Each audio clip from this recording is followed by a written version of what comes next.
a nonprofit organization that has developed more than 200 such schools in the United States and around the world.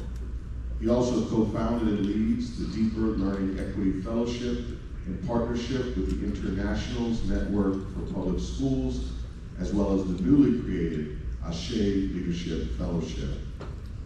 He is also the founder and co-producer of the highly acclaimed Leadership Journeys Storytelling Initiative, which has featured inspirational figures such as Dr. Chris Emdin, Dina Simmons, Kaya Henderson, Nancy Gutierrez, Nisha Porter, Bettina Love, and many more.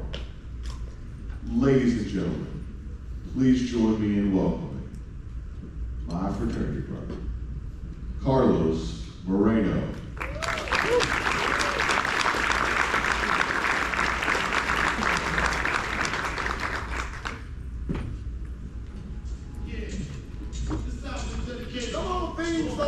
Come on now, I appreciate that. I see you. Let's get some energy up in this room. Appreciate that. Let's go. Good morning, everyone. Good morning. All right, it's Friday. It is Friday afternoon. Excuse me, Friday morning. Some of us were hanging out late. Good morning, everyone. Good morning. All right. It is an absolute honor to be here with y'all this morning. This panel, I shared in Chase's excitement when he talks about the conversation that we're about to have on the theme of I Am a Man and the promises of Black men in learning. Now, I am a man is a phrase that was embraced during the civil rights movement and in particular during the sanitation workers' strike in Memphis in 1968, where the workers in the city were fighting mightily for equal pay and for an opportunity to just be treated as humans and work under humane circumstances and conditions. Now, in a book that I have, and here's a humble brag, by the way, y'all. In Leadership Soul, a book that I recently published, I call on the humanity of education and the need for us to return to our roots, think about why it is that we enter this profession, and begin to try to strip away all the pretenses that are often asked of us and how we show up in this work and in this world, and show up with love, show up with vulnerability, show up with our core, and always communicate and engage with others with our purpose and with our integrity. So this particular conversation on I Am a Man and the promises of Black learning is a hope to infuse these two themes. And I couldn't be prouder to be in community with these three brothers who show up in the world in these ways and have accepted the call to have a real honest conversation that doesn't strip a lot of those pretenses that we talk about. So for me, it's always important that when I introduce folks, you try to do it in a real special way. So I wrote a little something introducing each one of our keynote speakers this morning. But I'm gonna need your energy for this one this morning. So when you hear their names and they come up to the stage, please show them some of the love that they absolutely deserve. All right? Y'all with me? Yeah. All right, let's do it. First up,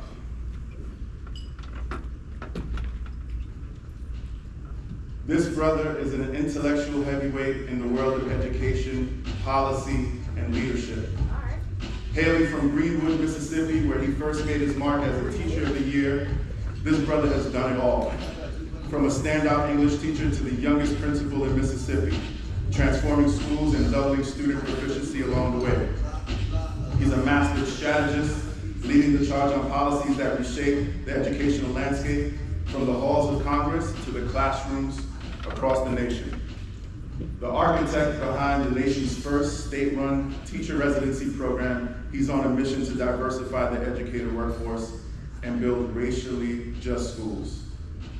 A scholar whose work spans top-tier journals and institutions from VCU to Georgetown, and a trusted advisor to Congress, this anti-racist trailblazer is one of a kind. Y'all, please show your love for Dr. Felton Moss.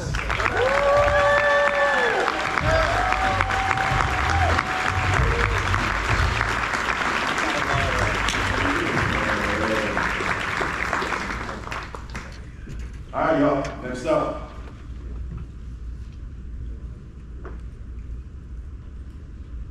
I'm always waiting on the music cue, so.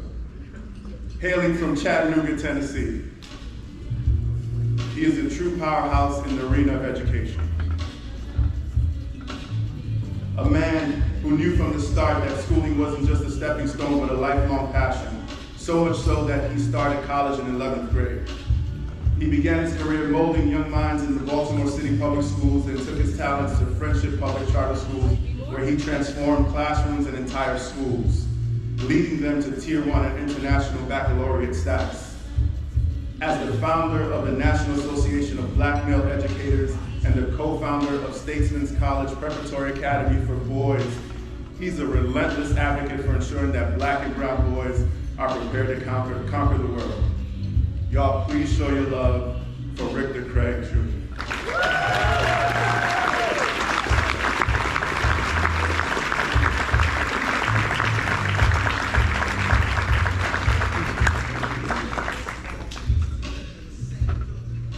And I've been waiting for a long time to make this introduction to this brother. That's for me. That's for you. Did that for you, brother. All right. This king is a trailblazer who's turning the tide in New York. Standing at the helm of a top-performing charter school district, this brother has led his school to the highest proficiency rates in ELA and math, securing an unprecedented third consecutive 5-year charter renewal. But his vision extends far beyond the classroom, y'all. He's a fierce advocate for inclusivity, especially for Black male leadership in education. With a research focus that dives deep into the experiences of Black male school leaders and the transformative power of Black parent engagement, he's on a mission to create equitable, thriving educational environments for everybody. A member of the award-winning 8 Black Hands podcast, you already know, check it out if you don't know. Please show your love for Dr. Ray Ankrum.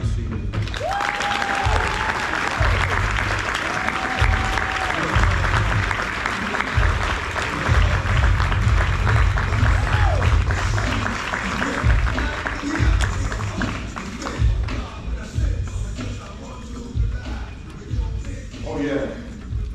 How y'all feeling this morning, y'all? Everyone got their mics? All right. How y'all feeling? Everyone's all right? All right. Appreciate y'all accepting the invitation for this conversation, and we're gonna jump right into it. I'm gonna bring up our uncle, our collective uncle, Jimmy Baldwin.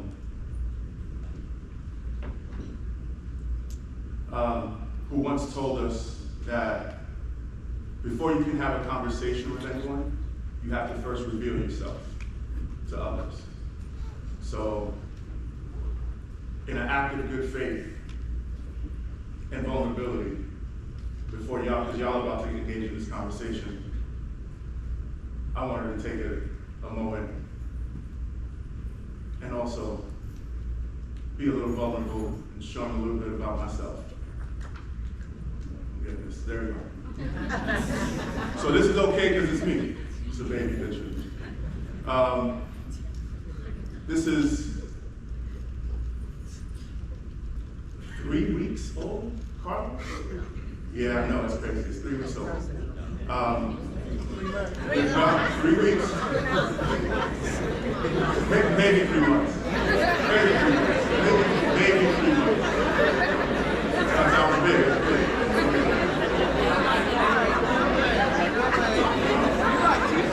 Trying to tell y'all.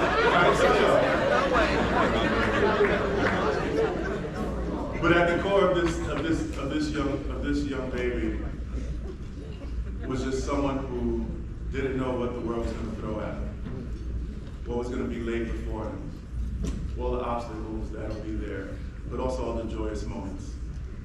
That smile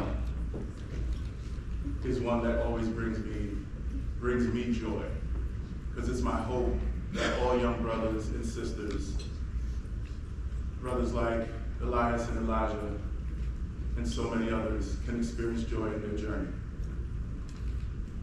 Now, while I took some time to introduce each one of our speakers this morning, I wanted to give them an opportunity to also introduce themselves to you all. So I asked the brothers this question that's inspired by the work of the sister Dina Simmons and her amazing organization, Liberate Ed, where she asked the question, who are you? And also, whose are you? So who you respond to, who you call to, who are those folks that you answer to in your journey? So, and the brothers were kind enough to also share an image and a picture that they're gonna speak to. And we're gonna have Brother Felton go first. Well, good morning, everyone. Good morning. Oh, you gotta be better than that. Good morning. Good morning. Good. I grew up Pentecostal, so folks gotta respond to us in the church. God is good? All the time. All the time. God is good. Y'all are woke now. But this picture you see on the screen is Cortez, which is my middle name. So folks from my hometown call me Cortez. My first name is Felton. So always know when you knew me, you called me Cortez and Felton. But this picture always takes me back to Cortez, who was a young boy who grew up on a sweet potato farm in Calhoun County, Mississippi. Our county is the sweet potato capital of the world. So if you eat sweet potatoes, they were likely shipped from my home county, where I'm from. But this also is a picture of a young man who was raised by a Head Start teacher who started as a custodian. My grandmother was a teacher for 46 years. She started cleaning classrooms and then decided she needed to be the classroom teacher. And so often when I think about my work, I think about my craft and structure of teaching. It's largely driven by the tenacity of my grandmother, who took me on home visits when she was a Head Start teacher, who deeply got to know her kids and their families. And so when I'm thinking about who I belong to my grandmother, my grandfather who made me cut grass more often than I wanted to, really raised me to be a hard worker, and my grandmother who was an excellent teacher. I also belong to the students at Greenwood High School, and I taught high school English too. I often think about them in my work. I feel like I'm getting old. One of them texted me, who is now an attorney, and invited me to a wedding. And I'm just 34, but I still feel old. I started teaching really young at 21, and so I very much so feel connected to them. The final thing that I'll say about this picture and who I belong to, I am deeply rooted in my faith. I belong to God, and those are my convictions are really driven by that. I have a deep commitment to ensuring that when I meet kids who are hungry, we actually feed them. That's my ethos. When kids are thirsty, we give them something to drink. And that's been my ethos inside of the classroom, and it's driven my passion. I just fundamentally believe that God called me into this work. And so when God calls you into something, I fundamentally believe you handle it differently. You handle it with passion and care. You handle it with deep conviction, with love. And I think we'll talk about that love today.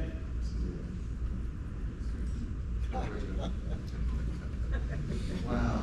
Good morning. Good morning. That's Little Rick right there. That's Little Rick. My name is Rick LaJuan Craig Jr. I am a product of Sylvia Craig and Rick LaJuan Craig Sr. And this little boy was born and raised in Chattanooga, Tennessee. And I'll tell you, like, my parents, from the time I was born, which is why that smile is so damn big on my face, they just told me, like, you shit, little black boy. Yeah. And I just never hesitated to believe anything different. My parents, I had an interesting upbringing. My mom and dad both graduated from high school, but neither one of them graduated from college. They started but did not finish. And so, to be very transparent, going to college wasn't necessarily something that they demanded. But for me, I'm one of 6 children. They saw something different. and college was not an option for me. And I would always try to figure out why it was not an option for me, but it was why it was not an option for me, and why my older sisters always had other options. And they told me later on, as I grew up, that I just had a love for education, and they never wanted me to lose it. And so they really pushed me. My parents, my older siblings went to our neighborhood school in Tennessee. You know, the school that's closest to you is the school that you go to. And my parents decided when I got to grade school that they would sleep outside in a tent for 2 days to get my name on a waiting list for the school that I attended. And from that moment on, as I grew up, I just felt like kids shouldn't have to win a good education. I want a good education. My parents did what they needed to do to get me into a school that they knew would be good for me, and it changed the whole trajectory of my life. I am the first in my family to graduate from college, and when I went to college, North Carolina A&T State University, Aggie Pride. Okay, when I went to college, I used to come back home, and like my family, we're a big family, and we always eat dinner together. Like that's something that we do. And all I would talk about was A&T. And my younger siblings would get excited, my older siblings would get excited, and that energy was so pervasive that all of my older siblings who didn't go to college and all of my younger siblings, they all went to college. And so we are now a family of college graduates.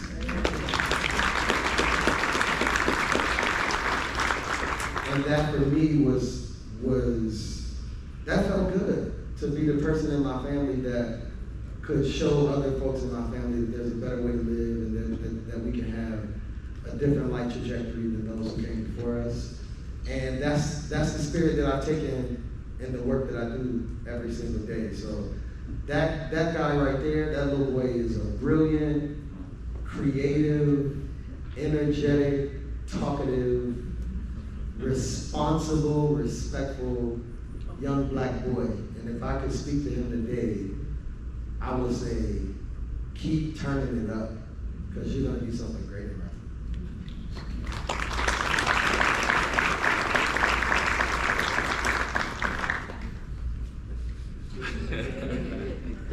Good morning, everybody. Good morning. So this picture right here, I didn't know how much emotion it would evoke. And so hearing the stories prior to,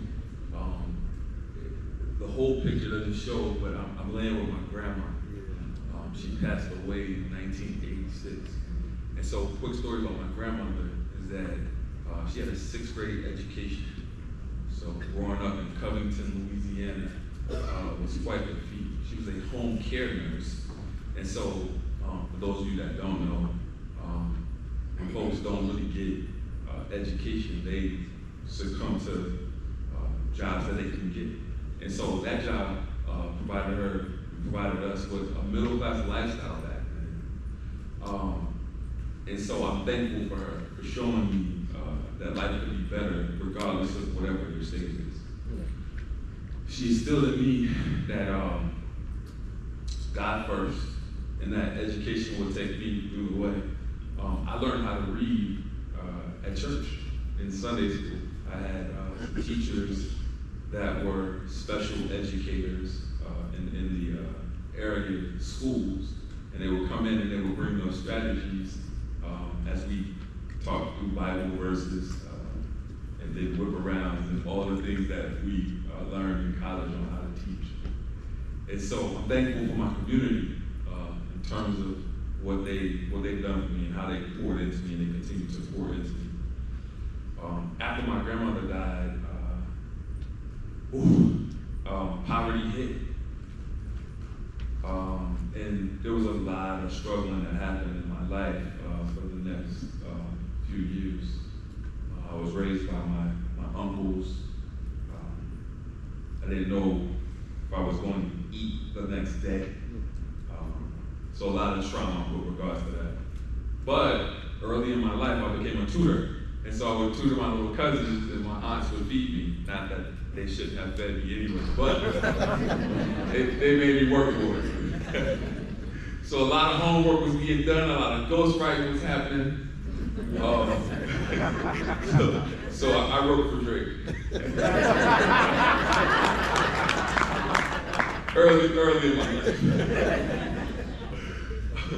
But it made me gravitate towards loving education and wanting to learn and care about how others were learning. And so when I was teaching my cousins, I had to kind of embody how they would learn in order to put the pen the way that they needed it to be so that no one accused them of being plagiarists. But I remember this story, and I remember it like it was yesterday. I was in 4th grade, and I took a sprint. And so a sprint, for those of you that don't know, is like a timed math test. And my teacher at the time was Beecher, my 4th grade math teacher. And in Louisiana, during that time, you were labeled by groups. There's groups 1 through 6, with group 1 being the smartest group. And you could kind of see like the trajectory of those groups, because I think everybody that was in group 1 ended up being college graduates. And so it's like they knew what you were going to do and the path they were going to put you on prior to. And the majority of those kids that were in group 1 were kids of teachers, or kids of politicians, or kids that were revered in the community. Their parents were revered in the community. And so at that time, they saw something in me. I was in group 2. But after I took this sprint, I remember a teacher from my church having a conversation with Ms. Beecher. And Ms. Beecher was like, this kid is gifted. Like, what's his story?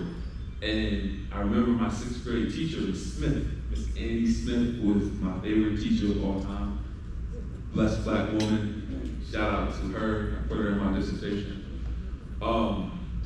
She said, give him a shot. He can do the work. And so I got moved up to group 1. I mean, I could definitely see the differences between the haves and the have-nots because I had nothing. But I competed with them. It made me a better person.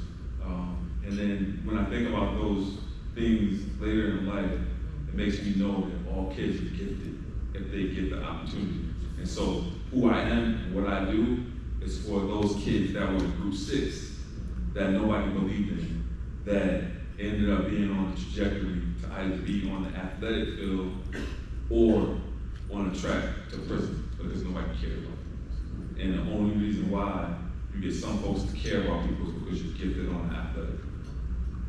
And so I just think about those kids every time I'm in the classroom, every time I'm seeing someone that looks like me, because I always want to pour into folks that look like me.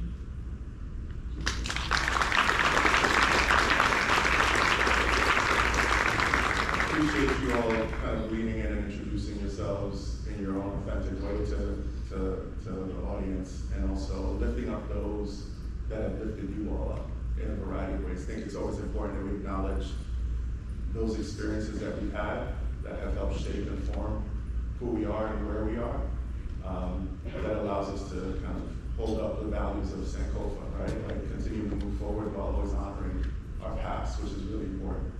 I want us to pivot a little bit to talk about this theme of I am a man. And as a panel of educators, folks that have touched young people in classrooms and worked with young people in classrooms, to now folks who are working at system levels, right? And also supporting adults that now impact and work directly with young people. How can the historical proclamation of I am a man be reimagined, assuming that it needs to be reimagined, right? To inspire today's youth to lead with love and care in a very different way. Rick, I don't know if you'd like to go first. Well, I think specifically in our community, we have to lift up the message that real men love, that we love, and we take care of each other. I think in our community, there's a warped definition of what care means and how we care for people. And our boys at Statesman come to us with such a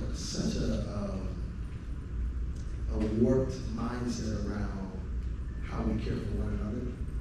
And it's deeply tied to what the community has told them who they are to be in the world. Before we opened Statesman, we interviewed over 500 boys of color across the nation. And we just simply asked them what would be in the school if they never wanted to leave.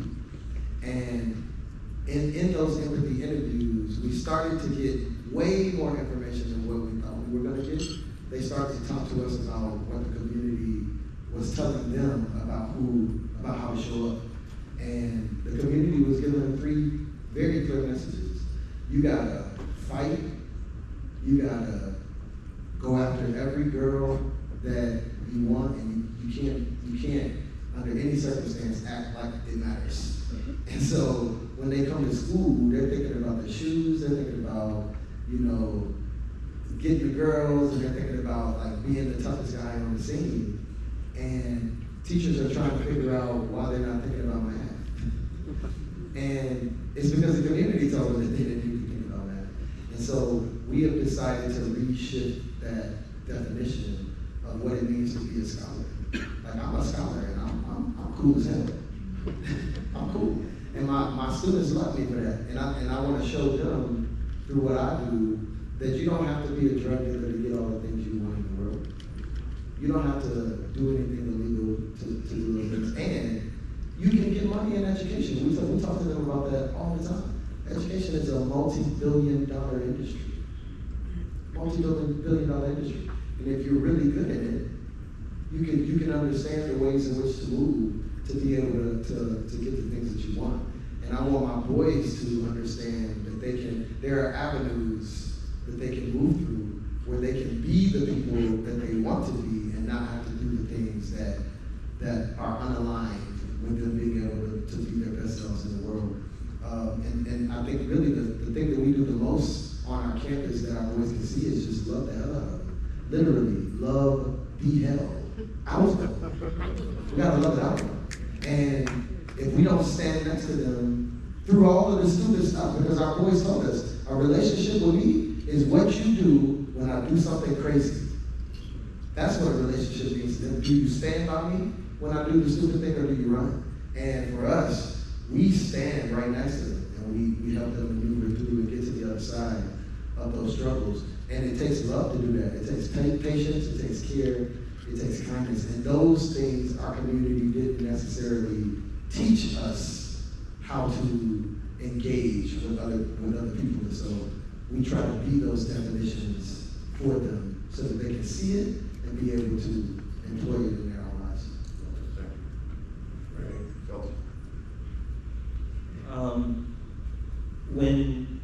Historically, when you look at the phrase, I am a man, it is the demonstration of the words of William Lucy, who was a 34-year-old engineer who had migrated from Memphis to California, who ultimately returned in '68 to stand on the front lines with sanitation workers. And the phrase was birthed out of an understanding of folks had not been seen for their humanity, in that oppression and exploitation were running rampant at the time of the sanitation workers. I think fundamentally, when we think about Black men and Black educators in particular, not much has shifted from that battle cry. And so what my work has tried to do is to reimagine the work of Black educators. In many senses, the notion of oppression in systems, the way in which we teach, the way in which we lead our pedagogical moves have not always been respected, have not always been valued in the system. And so I think if we're going to live out this notion of I am a man, one man as well, one, there has to be a deep respect for the way in which we do our work, the way in which we teach. Miss Joyce Abbott is here. There was a pedagogical bent that Miss Abbott had that shifted the accepted wisdom about the kids in her school. That would need to be accepted. That's not always true. For some reason, we prefer Doug Lamov over Joyce Abbott. in our systems. And so we would need to, one, think about the oppressive practices that are in schools today and yell, I am a man, I am a woman, and reject those notions. I think there's also a notion of exploitation that we've got to deal with so our children can be seen, felt, and heard. Often black men are exploited in that we are highly tracked into roles that are hyper-discipline focused, and we're not seen as the academics in which we are. And so when we yell, I am a man in this phase, it is a rejection of some of the oppressive practices that do not allow us to be positioned in such ways that can disrupt cycles of oppression, anti-blackness that is happening with our boys and girls in our systems. And I want to tell you about some research that Travis Bristol and I did. We recently released a study earlier in the year where we looked at black male teacher pathways into the profession. When we looked at that, we saw that most black men went into teaching as a result of some experience in an after-school program. And so we've argued that if you're going to increase the share of black men who can provide this kind of love and vulnerability in which we are displaying on this stage, then we've got to think about pathways to do that. It was love that they showed being a Little League baseball coach, or they worked in some level of after-school program. And so as we think about this notion of I am a man and the impact that it could have on students inside of schools and systems, we've also got to understand the pipeline effects, right? What do you mean by pipeline effects? How do we actually get folks into the pipeline to be able to share this love and this deep care? But once you get into that pipeline, we've got to reject the oppressive acts. Overwhelmingly, teachers say black teachers say they cannot be themselves in schools and systems. And so how do we create the conditions for that? So you asked me, how do we shift this term in 2024? I don't know that we do. I think we go back to what brought William Lucy back to Washington, D.C., and we think about it from the teacher perspective, that black teachers are being oppressed in so many ways and also exploited. So how do we reshift that narrative to create the conditions? And we keep yelling, I am a man. Do you want to answer that? I can answer that. I'll be real quick. So when I think about I am a man, I think about the toxic traits of manhood. And I think about it in the lens of trying to redefine just like what manhood looks like for the black community. I think it's really important to put that emphasis, to make it an all-encompassing umbrella, because manhood in 1968 looks totally different from manhood now. And I think that it's important that we bring others that may have not been identified as being men through lack of better terms in 1968 that are now can fit under that umbrella. I think it's really important that we have that conversation so that we can have an inclusive conversation about what manhood looks like. And then, my research focused on black principles, and one of my findings that's extremely important to me is just that emphasis on care. From my 15 interviewees, participants, you can see that overwhelmingly they go above and beyond, more so than other school leaders.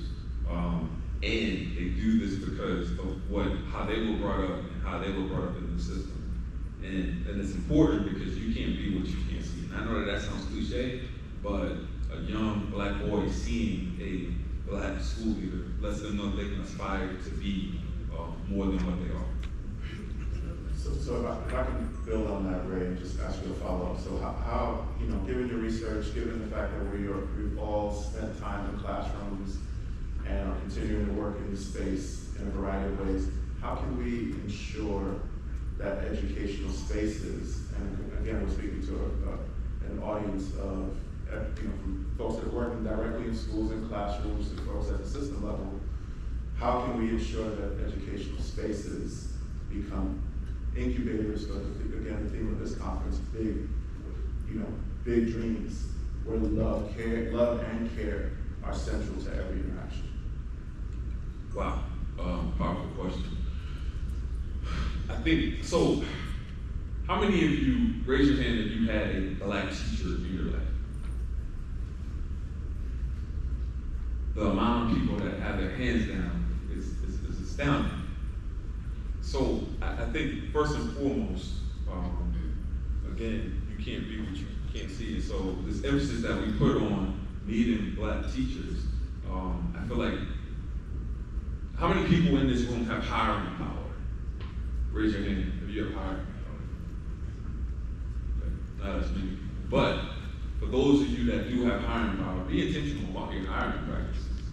Right? It's like what kind of things, because what kind of things can you do in order to create these pathways in order to bring teachers of color into your school?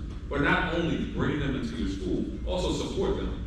Because I've seen many times that there's this sabotage of, I'm gonna bring you to my school, but yet I'm gonna let you fend for yourself or whatever, because any type of me helping you is gonna be looked at funny by the others, right? And so we gotta bring folks into our school, and we also have to support them, because it's just not about getting them in. And then also, I think you hit on this, is that we, this heavy discipline thing, it weighs on your soul. And so when you got kids that are coming into your class from across the hall because the teacher across the hall can't control or teach, I don't want to say control because control sounds too contrived, can't teach the kids that they're supposed to teach, and you're not getting any extra funds, you're not getting that teacher's paycheck. Paychecks aren't built on ratios of students. And so for you to have to now extend yourself, it kind of puts you in a situation where burnout can happen. And burnout is real. Work-life balance is real. As much as administrators don't want to hear that, they just want you to be at work, and they just want you to come in and just kill it or whatever. Like, we got to think about people as being humans in this space, and we got to treat them like they are human beings in education.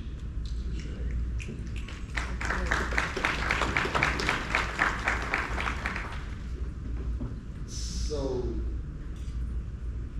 I think one of the things that I recognize in doing the work that we've done to build Statesman and to build NAVI, we recognize that the biggest barrier for Black and brown boys and men in education is what people think about us and what people believe.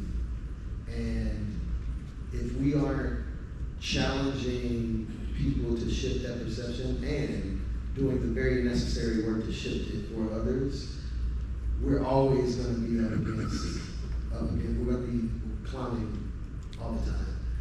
And so one of the things that we did as Statesman too immediately, because the feedback that we got from the boys that we interviewed was that schools didn't care about them.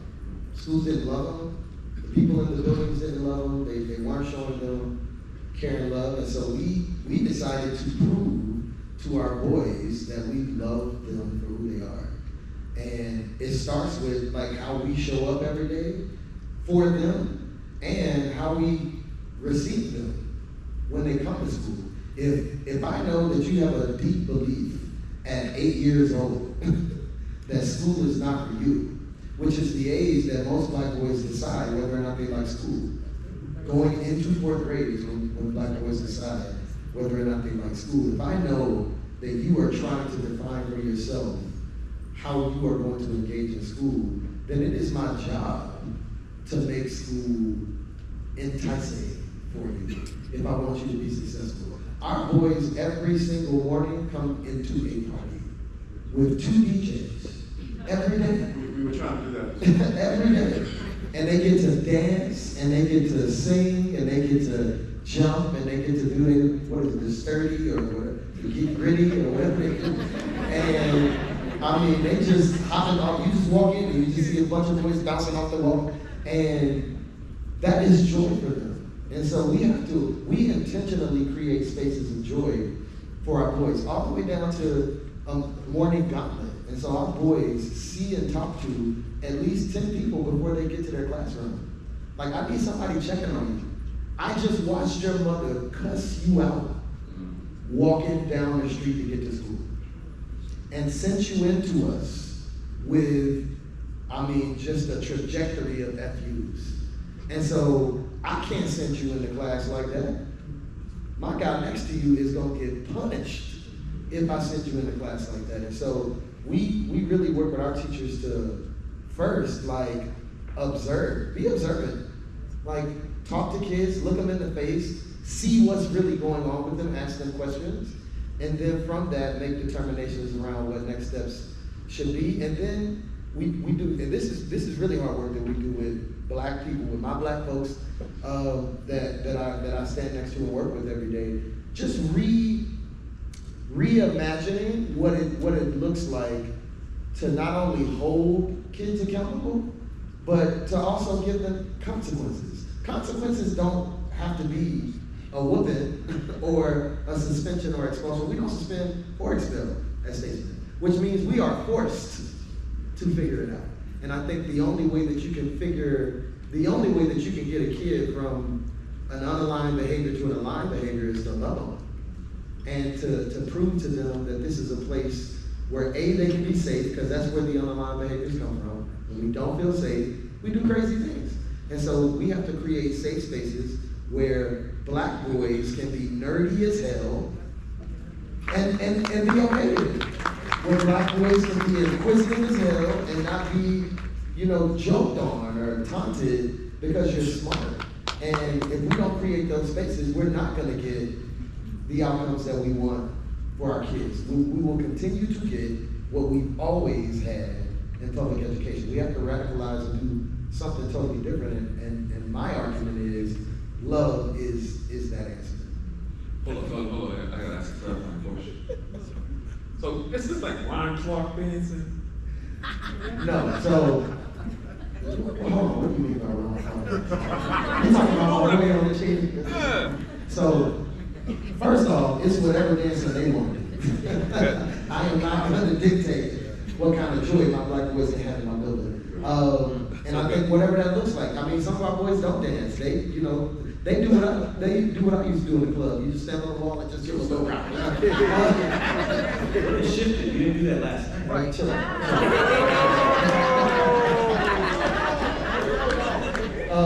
But that's the type of joy. I want them to have the type of joy I have in the club. Like, I want them to experience school as a place where they can be whoever they are, dance however they want to dance, and speak in the ways that are true to them, but also understand the power of being powerful in the world and taking that confidence, because it's really all about confidence.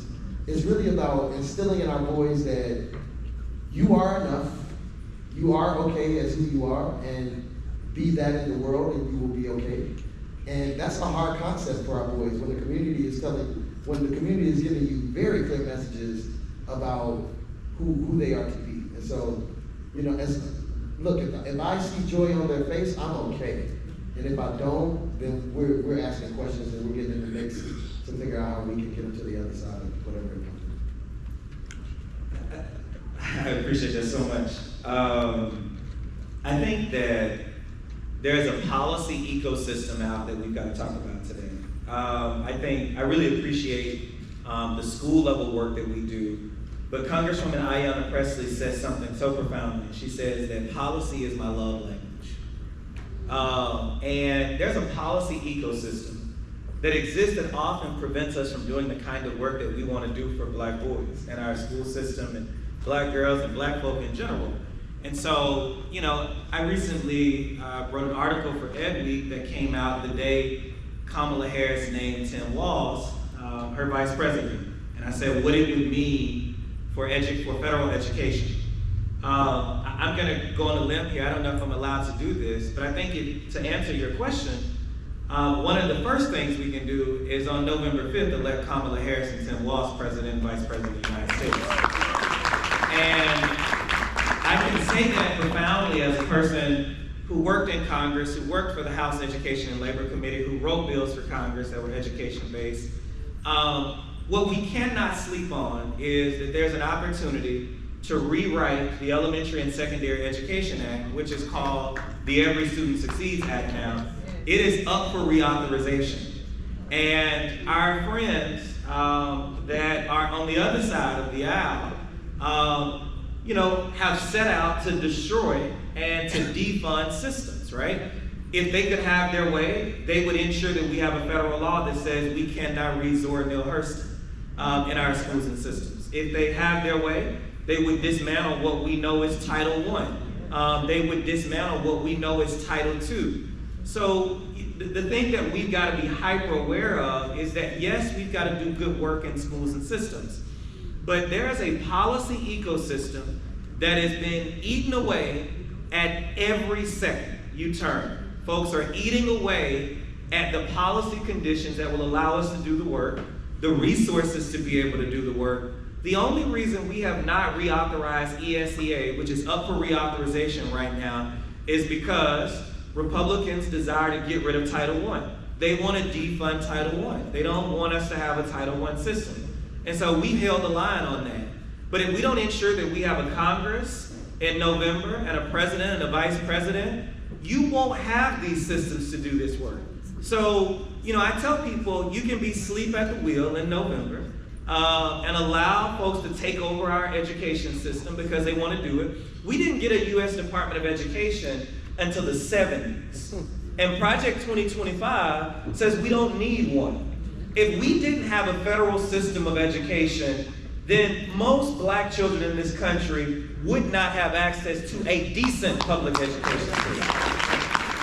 And so we have to be clear about what's at stake in November. And secondly, and I'll say this, shameless plug in this moment, that we've also got to run for school boards. We've got to get teachers and leaders and folks who share our values sitting at the school board table. Moms for Liberty has organized like crazy. And you've got, and we've probably got some white allies in the room, but we've got white Karens who've gotten elected to school boards who are unapologetically committed to dismantling what we know as good black-centered education. So we've got to wake up and be thoughtful in November. And I can't sit in this room and not remind you of what's at stake in November when it comes to the future of black children education. Tim Walz moved forward the only universal school lunch program in the country that made sure every kid had access to lunch. We can't even get a universal lunch program through Congress right now. Imagine what it would be to have a teacher sitting at the vice presidency holding up bills that are not good for black children or children in general. So I'll stop there because I'm on a soapbox. But what I'm going to tell you to do is vote like your life depends on it in November, because it certainly does.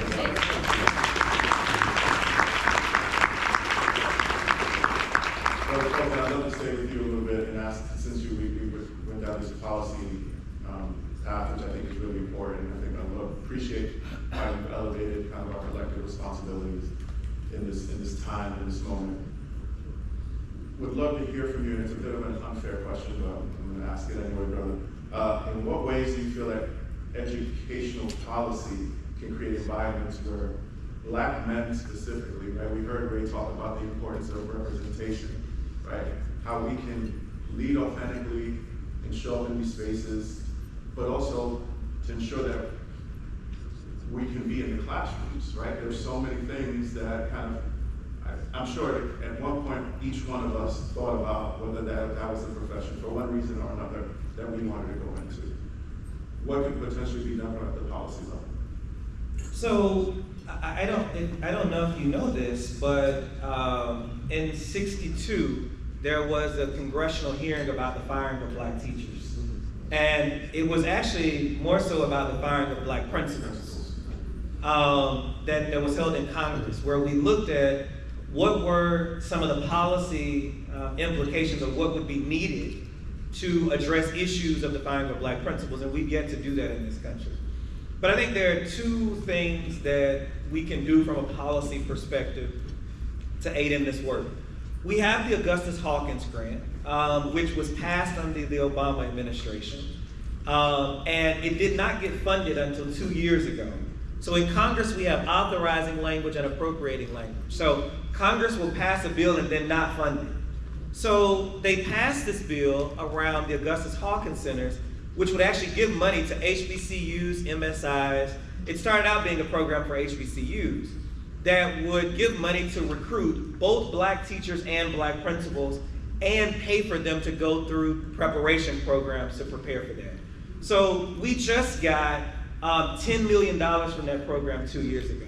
That's a $1 billion program that needs to be funded. And so that's one way we can ensure that we have a tighter pipeline.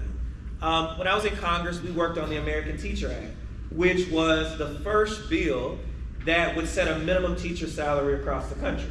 And then it would then subsidize state funding formulas to actually be able to pay teachers more. We hear that one of the things, I know as a black male teacher, when I was making $32,000 a year, it wasn't gonna cut it in Mississippi. And so we've gotta put more money in the system to be able to do that. I think the final piece we were able to work on in Congress was the U.S. Commission on Black Men and Boys, which is federal work that we do to lay out what are the conditions that need to be set to have the kind of impact that we want to have and reduce the school to prison pipeline and essentially get rid of it and move those policies forward. So I think those are three things that we need to see deeper investments in. And there's one other thing I think we've got to see deeper investments in and the kind of policy that we need. I think that if we made sure that black men could go into teaching at no cost, it would really change the game. And so that is a policy proposal that's worth it. I think that we could spend time doing. And then, and I'll stop. You asked this question, but I got to say one other thing. One of my students actually wrote a dissertation about black charter school founders and the ways in which it's called 40 Acres in a Charter School. The ways that charter founders can disrupt segregation. I actually think we should reshift our thinking on school choice and think of it as a way to actually get money from the federal government to build unapologetically black schools. And so I think black folks in particular need to get in the choice movement and understand the way in which we can build our own schools. And that's policy work that we've got to do pretty profoundly. And I'll stop there. Some practical strategies, Brother Ray. Doing God's work at Riverhead. Appreciate your leadership. And again, because you lifted this up in terms of the importance of representation and the importance of black students being able to have black teachers. How do you encourage black men in your school to embrace love and care as strengths in their leadership and in their teaching? Yeah, I think that begins with just the love that you have for yourself. I feel like when you have self-love, it exudes. And folks understand that and they gravitate towards that energy. When I got to my school, so I'm not the founder of my school, I'm the savior of my school. And so what that means is that when I came, it was on the brink of closure out on Long Island. And so we had 9% proficiency in math and 11% proficiency in ELA for our third graders. So I had a school full of white teachers that thought that they knew better in terms of how to educate black kids and keep them at the status quo. Now I'm happy to announce that we have 70% proficiency in both math and ELA. But it came at a cost. And so when I came to the school in 2012, the school was already unionized. It had been sucked up by Edison. If anybody knows about Edison, you know that they were a predatory leech type CMO that sucked the life out of charter schools and just walked away. And so fortunately for us, we were able to make some good financial moves and some good decisions that would allow for us to bond out of our relationship with Edison and still stay financially afloat. And so I say all this to say that about a year or two into my tenure at Riverhead, I was sued by about 20 white teachers because I wanted to clean house and I wanted to get folks in the space that love black kids, because clearly if you got 9% and 11% proficiency in math and ELA, you don't give a shit about those kids. Or you don't know how to love those kids, or you weren't taught effectively in your teacher education program. But I say that to say that, as black leaders, we gotta put ourselves and our livelihoods on the line every day. And we got to do that unapologetically if we want to make any kind of change in terms of what's happening in education. Because some people, not all, but some people are really okay with the status quo because their kids aren't in those failing schools. Their kids are in private schools, or their kids are in well-to-do districts where there are no tax caps and they can afford to put additional revenue for tutoring, for SAT and ACT and all these other things. So as Black men, Black leaders, Black women, Black leaders, Latino leaders, we have to be intentional about what we do in this space in order to provide our students with opportunities for growth.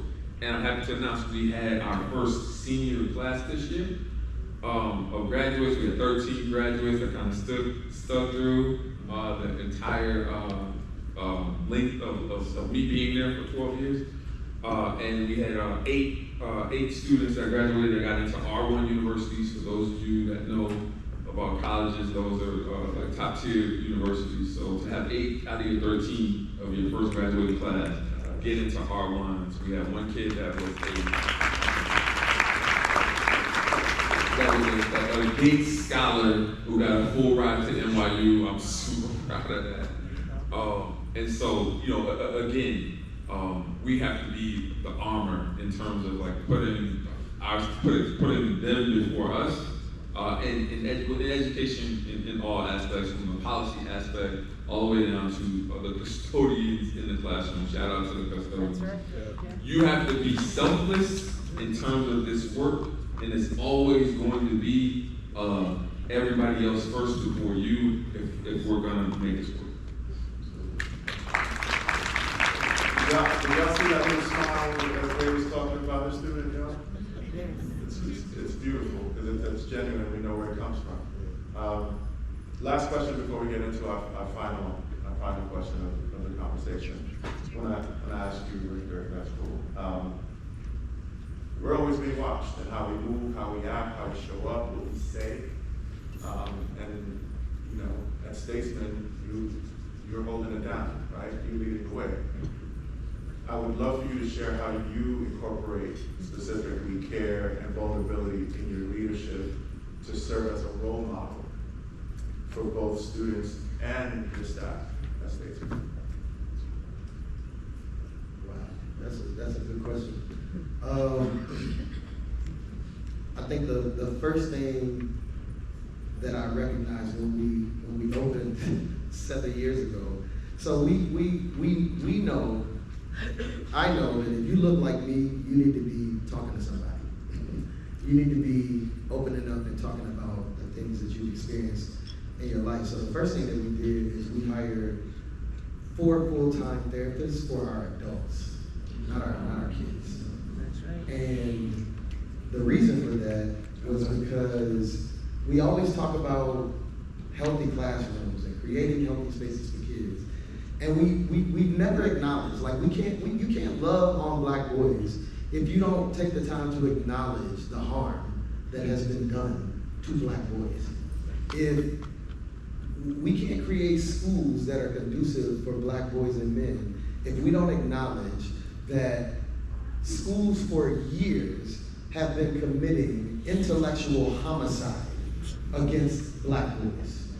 We have not acknowledged that we are asking Black men to come back into spaces where they were traumatized as kids, with no support, with no structure, and we're asking them to be well for children when they are not well themselves. And so we hire therapists so that our people could receive weekly therapy. Now, 7 years ago, when we introduced this concept to my staff, and my staff is about 98% African American, about 75% Black men. And they looked at me like, who's seeing who? You want me to do what? Because our community, of course, does not, we don't get with that. Like you keep your stuff behind closed doors, you keep it in the house. And so it was through modeling myself, like engaging in therapy myself, and talking to my staff about, you know, the discussions that I was having, and them seeing me grow. them seeing my growth, that for my black man, they were like, okay, I want that. And I mean, my God, I have a staff member, and I've got like 30 stories like this. I have a staff member who served 25 years in prison, wrongfully accused. And 2 years after he got out of prison, he came to apply for CSTEM. And most places wouldn't have took him. They just wouldn't have took him. And we hired him. And that man, since he was hired 7 years ago, as a dedicated aide, got into therapy. As a dedicated aide, every single scholar that he has been tasked to preside over, every single year has grown 3 years or more. We stuck next to him as he went through all of the struggles of like just recentering himself back into the world. Because theoretically, this man came to me as a 13-year-old. That's when he went to jail. And so when you're wrestling on the ground with kids, you know, most places will fire you for that. I'm not gonna fire you, you're 13 in the break. I need to sit next to you and mature you and celebrate you along the way. Fast forward 7 years later, this man is a sophomore at Bowie State University.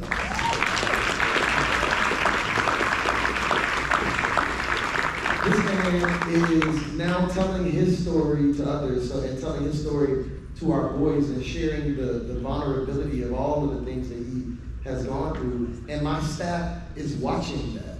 And so you come to my school today, and you might hear a teacher, where you going? Oh, I'm going to therapy. Bro, you can't say that out loud. Like, you're not supposed to, but it's so normalized on our campus now because so many people are growing, and our boys are growing. And, you know, we had a family where the mom watched her son turn into this other young man.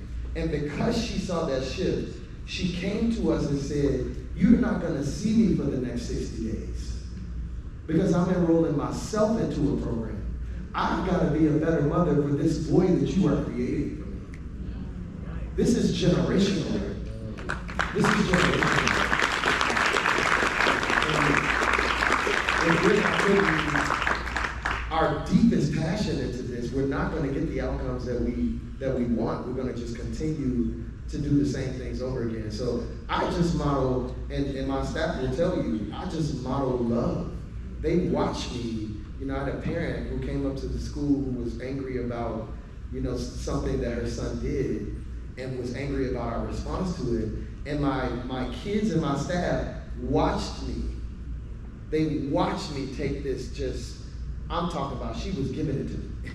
And I'm standing there like, this is happening. Like she is cussing me up, down, sideways. And they watched me be emotionally constant. And they watched that emotional constancy help this woman to recognize that there was nothing that you could do that was gonna get the response out of me that you want. And they watched me calm her down, walk her into the office and have a humanistic conversation. And from that, I had one of my boys come up to me and say, Mr. Craig, man, I be fighting all the time, but you keep showing me that I don't need to do that. And I said to him, because your words are more powerful than your fists. And if you don't engage with your words, because our black boys are not taught to engage with their words. Most of them don't have the confidence to engage with their words because they don't have the vocabulary. And so it is my job to model the vocabulary, to model the emotional constancy, to model the love so that they can at least pull something from that and go out and be great in the world because of it.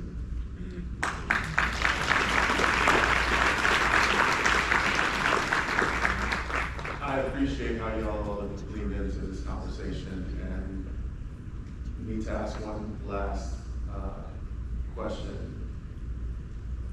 grounded in vulnerability of each of you. Another act, if you will. We are far from a point where we would be moving into any type of ancestral state, right? We have work to do. We're young, we're vibrant, but also think it's always important to think ahead and the impact that we hope to have and the type of men and people we want to be in this world. So I was going to ask each of you to speak to your older self, 10 years into the future. Now what I tried to do is I tried to take y'all headshots and use AI to age y'all. I'm not gonna do that to y'all. It's not really cool. Right? I wouldn't want someone to do that to me. Not gonna do that to y'all. So I have some silhouettes, right? Of some older gentlemen. Just silhouettes. I'm gonna ask each of you to maybe grab your mic. You can stand on either side and talk to the silhouette once it's projected. And just take 2 to 3 minutes to talk directly to your older self with hope, admiration, gratitude. Talk about what you know to be true, about who you are and who people are. Share your dreams a little bit. Just take a minute. We're just gonna watch y'all talk to your older self for 10 minutes. And we're gonna go in reverse. Don't act like I noticed you coming. Come on. All right, and I'm gonna go in reverse order, Ray. I'm gonna ask you to go first. Yeah, all good. Is the silhouette coming? There it is. Can we just acknowledge the shoes on the stage?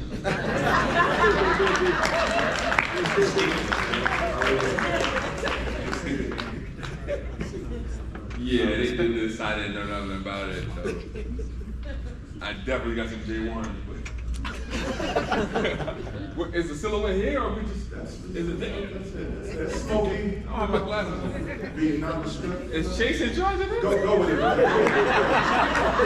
It's a little smokier than it was supposed to be. All right. So speaking to myself 10 years from now. So self 10 years from now. You can do some amazing things in this next 10 years. We've seen from the current Vice President, Tim Walz, that a teacher can aspire to be potential Vice President of the United States. You were a history teacher, you were a basketball coach, you won city championships, and you did all the things. And all of the anarchy that you did was pre-cell phone. And so a lot of the things that may get leaked out won't possibly get leaked out with any kind of footage to substantiate what you've done.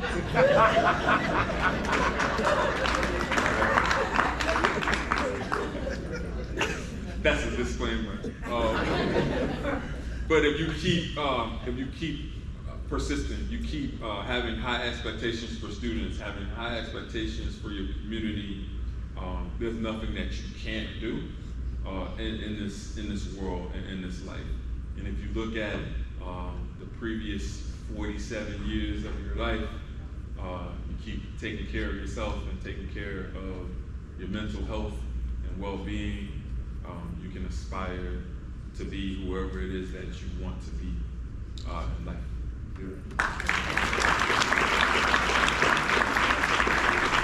I would definitely give them the tap that we don't want to cut into the time for the next sessions that are happening, so I'm going to ask folks to keep it to maybe 2 minutes. So, Brother Rick, You can have the full 4. No, thank you, sir. Where am I on the phone?